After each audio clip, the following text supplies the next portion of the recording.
আসসালামু আলাইকুম। আমি অপটোমেট্রিস্ট নাইম বলছি ঢাকা থেকে।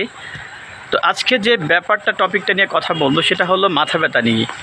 তো আমরা যখন চেম্বারে রিফ্র্যাকশনের জন্য চেম্বারে বসি তখন অনেক পেশেন্ট আমরা পাই যেগুলো হচ্ছে মূলত মাথা ব্যথার প্রবলেম নিয়ে আসে।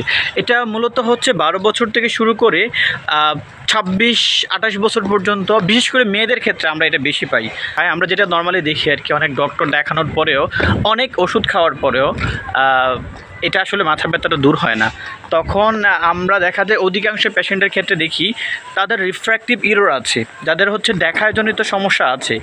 তো আপনারা জানেন যাদের চোখে চশমা লাগে, এই যে নর্মালি আমি আমারটা দিই, আমি যদি চশমা ইউজ না করি আমি পড়াশোনা করতে পারি না, আমি পড়াশোনা মনোযোগী হতে পারি না, আমার প্রচুর মাথায় পেইন হয়।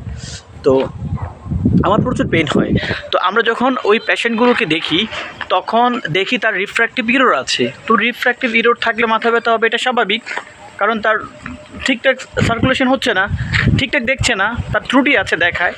তো সেই ক্ষেত্রে আমরা যখন রিফ্র্যাকশন করি তখন তার অনেক সময় দেখা যায় অ্যাস্টিগমেটিজম পাওয়ার লাগছে, সিলিন্ড্রিক্যাল পাওয়ার লাগছে, কখনো থেকে স্পেরিক্যাল পাওয়ার লাগছে।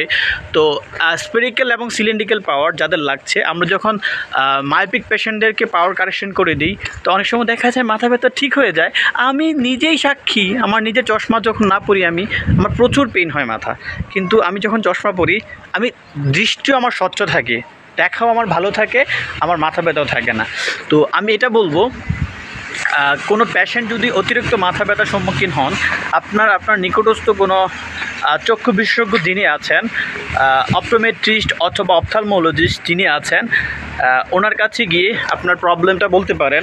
উনি আপনার রিফ্র্যাকশন করার পর যদি আপনার রিফ্র্যাক্টিভ ত্রুটি থাকে সেক্ষেত্রে আপনাকে চশমা অ্যাডভাইস করবে, আপনি চশমা ইউজ করবেন, আশা করছি ঠিক হয়ে যাবে।